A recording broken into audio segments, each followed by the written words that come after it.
प्रिय विद्यार्थियों, मैं अंकित कुमार आपका स्वागत करता हूं जेएचपी कोचिंग में।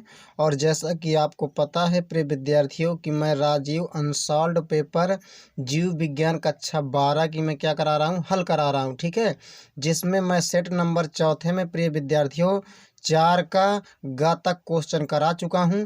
आज हम स्टार्ट करेंगे 4 का घ से। तो चलते हैं बिना ही देरी किए। देखिए प्रिय विद्यार्थियों, 4 का घ क्वेश्चन कह रहा है, सहज प्रतिरक्षा से आप क्या समझते हैं? सहज प्रतिरक्षा में कितने प्रकार के रोध होते हैं? ठीक है, यही कह रहा है ना। आपको उत्तर डाल लेना है प्रिय विद्यार्थियों। उत्तर डाल करके लिखना है, सहज प्रतिरक्षा एक प्रकार की अविशिष्ट रक्षा है। क्या है? एक प्रकार की क्या है?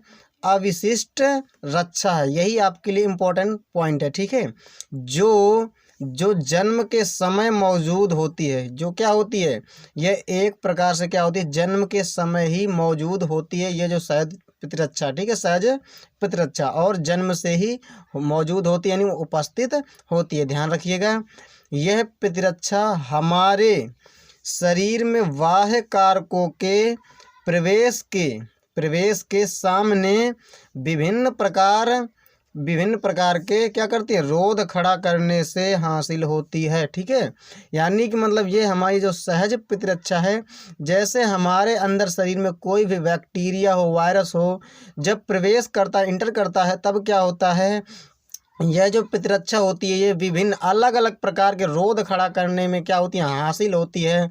यानी वह उनको मारने में बहुत ही भूमिका निभाती है। ठीक है, ये कौन है? सहज प्रतिरक्षा।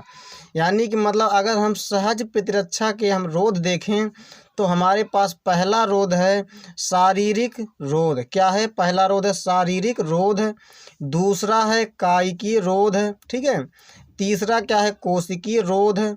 और चौथा हमारे पास होता है साइटोकाइन रोध। कितने रोध होते हैं? 4 रोध होते हैं। उसमें पूछा भी है कितने प्रकार के रोध होते हैं, तो आप लिख कर आइएगा प्रिय विद्यार्थियों।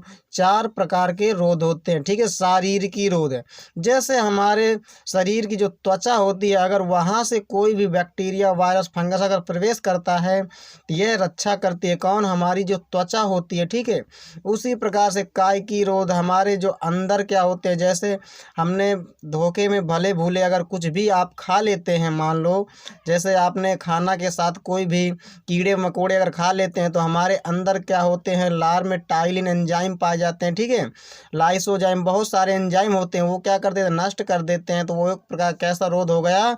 कायिकी रोध हो गया। उसी प्रकार कोशिकाओं में भी मोनोसाइट, लिम्फोसाइट, तमाम प्रकार की कोशिकाएं पाई जाती हैं, जो क्या करती हैं, कोई भी बैक्टीरिया उनको नष्ट कर देती हैं प्रिय विद्यार्थियों। तो इतने प्रकार के हमारे क्या होते हैं, रोध होते हैं। आप इन्हें बहुत ही अच्छी तरह से याद कर लीजिएगा, स्क्रीनशॉट भी इसका ले लीजिएगा। चलो चलते हैं नेक्स्ट क्वेश्चन की तरफ।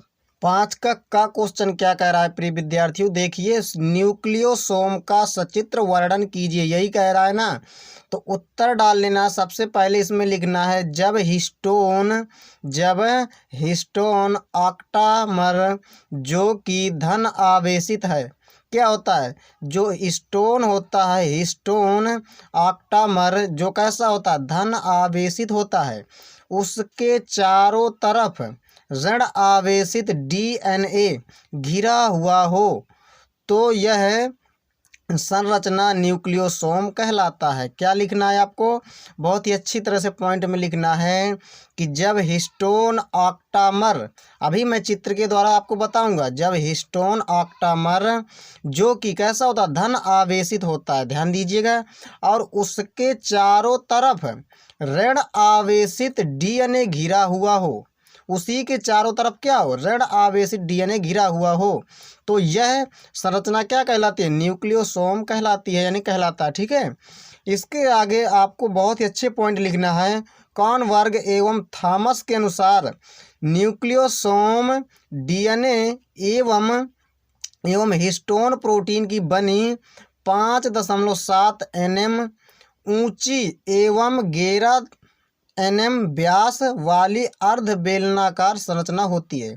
इसमें बताया गया है, 2 वैज्ञानिक थे हमारे, उन्होंने क्या बताया है कि जो हमारे न्यूक्लियोसोम होते हैं वो डीएनए और हिस्टोन प्रोटीन की बनी होती है, लेकिन बनी कैसी होती, कितनी ऊंचाई की होती, कितना उसका व्यास होता है, तो ऊंचाई कितनी होती है 5.7 nm, ठीक, नैनोमीटर।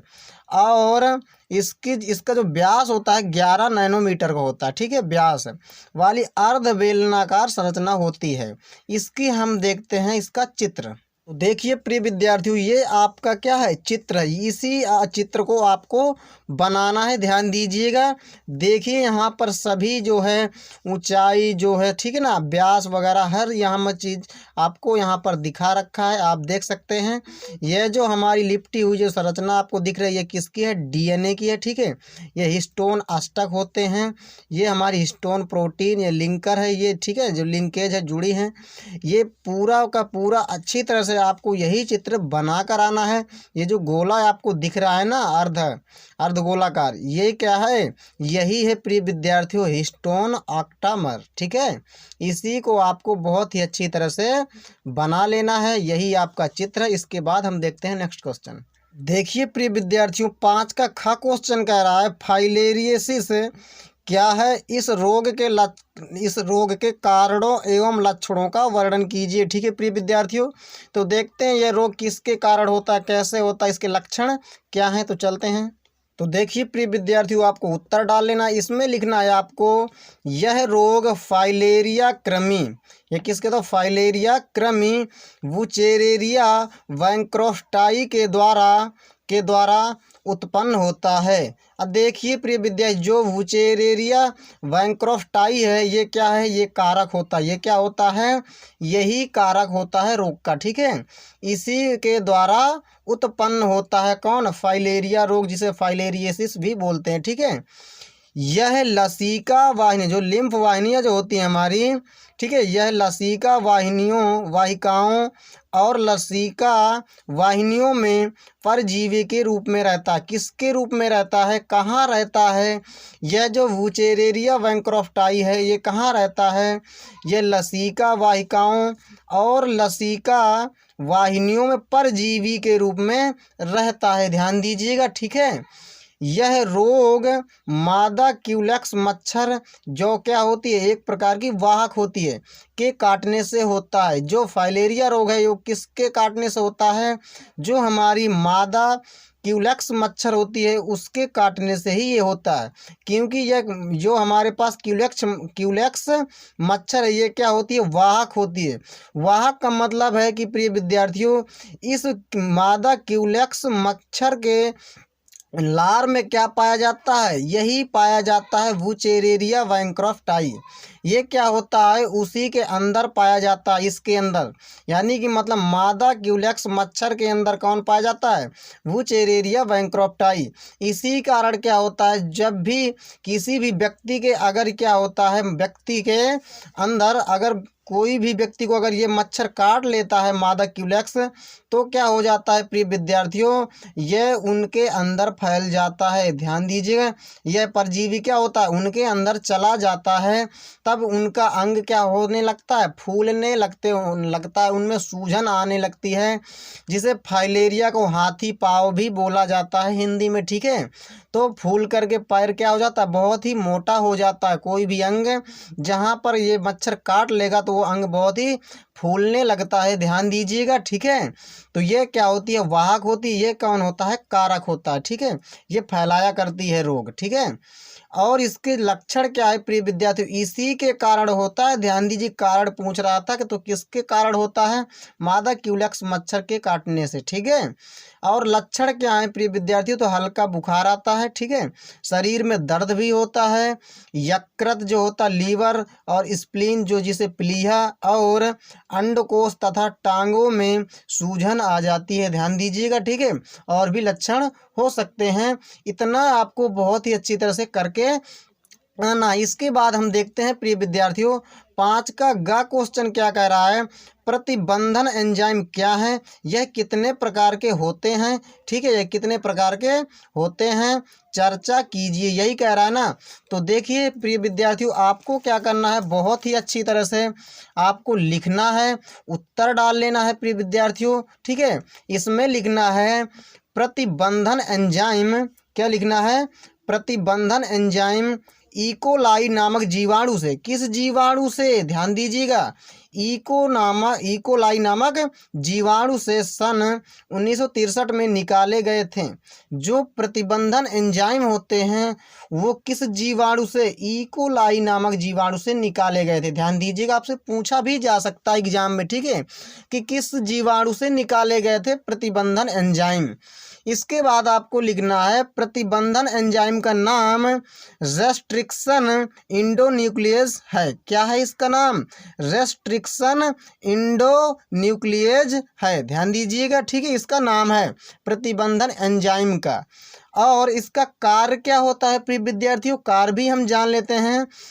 तो कार्य होता है इसका डीएनए की लंबाई को बढ़ाना। इसका कार्य क्या होता है, डीएनए की लंबाई को बढ़ाता है कौन, प्रतिबंधन एंजाइम। और दूसरा कार्य डीएनए को विशिष्ट स्थान से काटने का कार्य करता है, ठीक है, यह भी ध्यान दीजिएगा, विशिष्ट स्थानों से काटता भी है प्रतिबंधन एंजाइम। और तीसरा काम क्या है हमारा, डीएनए के क्रम को पहचानता है, ये जो है सीक्वेंस को पहचानने का काम भी करता है डीएनए के, ठीक है। और इसके हम प्रकार की बात करें कि इसके प्रकार कितने हैं, तो देखिए प्रकार है, पहला प्रकार हमारा होता है एंडोन्यूक्लियेज, दूसरा होता है हमारे पास एक्सोन्यूक्लियेज। तो एंडोन्यूक्लियेज का काम क्या होता है, डीएनए को मध्य से काटने का काम होता है, डीएनए को खंड को क्या करता है, एंडोन्यूक्लियस जो एंजाइम होता है ये डीएनए को बीच से काटता है, मध्य से, ठीक है। और एक्सोन्यूक्लियस जो होता है वो डीएनए के सिरों से काटता है, यानी कि मतलब अगर कोई भी डीएनए की संरचना है बड़ी तो क्या करेगा, मान लो ये हमारे पास एक क्या है, ये हमने एक रेखा बना दी है, ठीक है, ये एक रेखा है, अगर यहाँ बीच से काटेगा डीएनए खंड को तो कौन सा एंजाइम होगा, एंडोन्यूक्लियस। अगर यहाँ सिरों से अगर काटेगा यहाँ से तो कौन सा एंजाइम काम होता है, एक्सोन्यूक्लियस का, ठीक है। आप अच्छी तरह ध्यान रखिए। इसके बाद हम देखते हैं नेक्स्ट क्वेश्चन।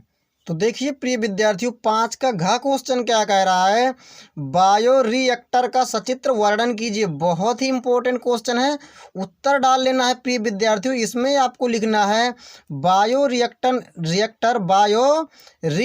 एक बर्तन के समान है। कैसा है, बायोरिएक्टर एक बर्तन के समान है जिसमें क्या होता है प्रिय विद्यार्थियों, सूक्ष्मजीव पौधे और जंतुओं एवं क्या होता है, मानव कोशिकाओं का उपयोग करते हुए कच्चे माल को क्या किया जाता है, जैव रूप से विशिष्ट उत्पादों, व्यष्टि, एंजाइम आदि में परिवर्तित किया जाता है। ध्यान दीजिएगा, यह एक क्या होती है, विधि होती है, प्रोसेस होती है, प्रक्रिया। इसमें क्या होता है प्रिय विद्यार्थियों, इसमें क्या होता है कि जो हमारे सूक्ष्म जीव होते हैं और पौधे, जंतु और मानव कोशिकाओं का उपयोग करते हुए क्या किया जाता है, इनका उपयोग करते हुए जो कच्चे माल को क्या किया, जैव रूप से विशिष्ट उत्पादों या व्यष्टि, एंजाइम आदि में क्या किया जाता है, परिवर्तित किया जाता है। ध्यान रखिएगा, बहुत ही अच्छा क्वेश्चन है, ठीक है। इसके बाद क्या है प्रिय विद्यार्थी, परिवर्तित किया जाता है। वांछित उत्पाद पाने के लिए जीव प्रतिकारक अनुकूलतम परिस्थितियां भी होना चाहिए, जैसे तापमान, क्रियाधार, पीएच वैल्यू कितनी से कितनी, ठीक है, विटामिन, लवण, ऑक्सीजन आदि का उपयोग भी करते हैं हम। ये हमारा क्या है प्रिय विद्यार्थियों, बायोरिएक्टर। और देखते हैं हम इसका चित्र। देखिए प्रिय विद्यार्थियों, यही आपको चित्र पूरी की तरह से अच्छी तरह से आपको बना कर आना है। यही आपका क्या है प्रिय विद्यार्थियों, आपका चित्र है। इस चित्र का अच्छी तरह से आप स्क्रीनशॉट ले लीजिए और अच्छी तरह से आप इसे बनाइएगा। तो चलते हैं इसके बाद हम नेक्स्ट क्वेश्चन की तरफ। तो देखिए प्रिय विद्यार्थियों 6 का क्वेश्चन क्या कह रहा है, पराग कोश के अनुप्रस्थ काट का नामांकित चित्र बनाइए। तो देखते हैं हम चित्र। तो देखिए प्रिय विद्यार्थियों, यही क्या है, हमारा पराग कोश की संरचना है, ठीक है, यही है अनुप्रस्थ काट का उसके चित्र। इसी चित्र को आप अच्छी तरह से बना लेना है और इस चित्र के जो भी भाग हैं, बाह्य त्वचा, मध्य परत, टेपिटम, ठीक है, लघु बीजाणुधानी, पराग कोश, भित्ति, मात्र कोश के, ये सभी आपको अच्छी तरह से आपको बना करके आना है। और सिर्फ इसी का आपको स्क्रीनशॉट लेना, इसी को आपको बनाना, ये नहीं बनाना, ठीक है, क्योंकि ये आपको नहीं बनाना है। आपको इसी जो चित्र है ना आपको दिख रहा है, यही आपको बनाना है, ठीक है। यही आपका प्रिय विद्यार्थी चित्र है, और बहुत ही अच्छी तरह से थोड़ा बड़ा ही चित्र बनाइएगा ताकि आपको देखने में भी अच्छा लगे, बिल्कुल साफ और सुंदर हो, ठीक है। इसके बाद हम देखते हैं नेक्स्ट क्वेश्चन। देखिए प्रिय विद्यार्थियों, 6 का ख क्वेश्चन कह रहा है थैलेसीमिया रोग पर एक संक्षिप्त टिप्पणी लिखिए। तो देखते हैं हम इसके बारे में थोड़ा। तो देखिए प्रिय विद्यार्थियों, आपको उत्तर डाल लेना। इसमें लिखना है आपको कि थैलेसीमिया रक्त दोष युक्त आनुवांशिक रोग है। यह जो रोग है प्रिय विद्यार्थियों, ये किससे संबंधित है? यह ब्लड से संबंधित बीमारी है, यानी मतलब खून से, ठीक है। ये जो बीमारी है थैलेसीमिया किससे संबंधित है? तो आप ध्यान रखिएगा, किससे? ब्लड से, खून से, रक्त से संबंधित है, ठीक है। और एक कैसी बीमारी है? आनुवांशिक बीमारी भी है, ठीक है, आनुवांशिक डिजीज है, रोग है, ध्यान दीजिएगा। थैलेसीमिया में रोगी के रुधिर में, थैलेसीमिया में रोगी के रुधिर में हीमोग्लोबिन की मात्रा कम हो जाती है। जो क्या होता है प्रिय विद्यार्थी, जो खून होता है, रक्त होता है, उसका जो लाल रंग होता है वो प्रदान कौन करता है? हीमोग्लोबिन, ठीक है। तो क्या होता है, उसकी मात्रा क्या होती है? कम हो जाती है हीमोग्लोबिन की। रुधिर में अगर हीमोग्लोबिन की मात्रा कम हो जाती है तो क्या होता है? आपको पता है कि हीमोग्लोबिन क्या करता है? लाल रक्त कोशिकाओं में मिलने वाला एक क्या होता है? प्रोटीन है। जो प्रिय विद्यार्थियों, जो हीमोग्लोबिन होता है वो क्या होता है? वह उसकी मात्रा क्या होती है? उसकी मात्रा अगर कम हो जाती है तो हीमोग्लोबिन क्या करता है? हीमोग्लोबिन एक प्रकार क्या होता है? लाल रक्त कोशिकाओं में पाया जाने वाला क्या होता है? एक प्रोटीन होती है, ध्यान दीजिएगा, ठीक है। और क्या होता है प्रिय विद्यार्थियों, यहाँ इसमें जो लिखा है, अगर हीमोग्लोबिन की मात्रा कम हो जाती है तो उसका जो रक्त का जो लाल रंग है वो कैसा होगा? बिल्कुल ही कम हो जाएगा, लाल वैसा आपको नहीं दिखेगा, ठीक है। इसमें क्या होगा, अगर इसकी मात्रा कम हो जा रही है तो ऑक्सीजन का परिवहन नहीं अच्छी तरह से होगा, क्योंकि इसका काम ही क्या होता है? हीमोग्लोबिन का ऑक्सीजन का परिवहन करना, ठीक है। तो अगर इसकी मात्रा कम हो जाती है तो क्या होगा प्रिय विद्यार्थी? ऑक्सीजन का परिवहन नहीं होगा, ध्यान दीजिएगा। इसका जो पॉइंट है बहुत ही अच्छा है, ठीक है। तो क्या होता है, मिलने वाला एक प्रोटीन है जो ऑक्सीजन का परिवहन करता है। देखिए यहाँ मैंने लिख भी रखा है, जो हीमोग्लोबिन होता है वो क्या करता है? ऑक्सीजन को परिवहन का काम करता है, ले जाने का काम, ठीक है। अब जो रुधिर में जो फैली हुई है ऑक्सीजन, हीमोग्लोबिन की मात्रा कम होने से शरीर क्या होता है? दुर्बल व अशक्त हो जाता है और हमेशा किसी न किसी बीमारी से क्या होता है? ग्रसित रहने लगता है। अगर प्रिय विद्यार्थियों ब्लड की मात्रा अगर कम हो रही है तो आपको पता है कि शरीर कैसा हो जाएगा? दुबला हो जाएगा, अशक्त हो जाता है, ठीक है। और हमेशा क्या होगा कि कोई ना कोई बीमारी शरीर में आती रहती है। प्रिय विद्यार्थियों ध्यान दीजिएगा, ठीक है। इसके बाद आपको क्या लिखना है? थैलेसीमिया रोग ऑटोसोमल संलग्न अप्रभावी जीन से संबंधित होता है। ध्यान दीजिएगा, बहुत ही इम्पोर्टेंट बीमारी है। यह दोष उत्परिवर्तन या गुणसूत्र विलोपन के कारण होता है, ठीक है। किसके कारण? यह जो दोष है यह उत्परिवर्तन, जिसे अंग्रेजी में म्यूटेशन बोलते हैं, या गुणसूत्र विलोपन के कारण ही होता है। अगर गुणसूत्र क्या होता है? विलुप्त हो जाता है, ठीक है, के कारण होता है। विलोपन का मतलब विलुप्त के कारण होता है। थैलेसीमिया की जीन क्या होती है? अप्रभावी होती है, वो प्रभावी नहीं होती है, ध्यान दीजिएगा, ठीक है। यह रोग घातक थैलेसीमिया मेजर कहलाता है। यह रोग क्या कहलाता है? घातक थैलेसीमिया मेजर कहलाता है, जिसके कारण बाल्यकाल में ही मृत्यु हो जाती है। जब बच्चा होता है ना, छोटा सा बाल्यावस्था में, तो उसी समय क्या होती है? उसकी मृत्यु हो जाती है। नहीं, बड़ा ही नहीं हो पाता कि वो 10-12 साल का हो जाए, बिल्कुल नहीं। बाल्यकाल में ही, बाल्यावस्था में उसकी क्या होती है? मृत्यु हो जाती है। प्रिय विद्यार्थियों, यह हमारा पूरा इसका आंसर था क्वेश्चन का, ठीक है। आई होप आपको ये पूरा वीडियो आपको समझ में आ गया होगा। अगर प्रिय विद्यार्थियों ये पूरा वीडियो आपको समझ में आ गया है तो आप चैनल को सब्सक्राइब करिएगा और हमारे वीडियो को शेयर और लाइक करिएगा प्रिय विद्यार्थियों। इसके बाद हम मिलेंगे नेक्स्ट पार्ट में। तो चलते हैं, नमस्कार, जय हिंद, वंदे मातरम।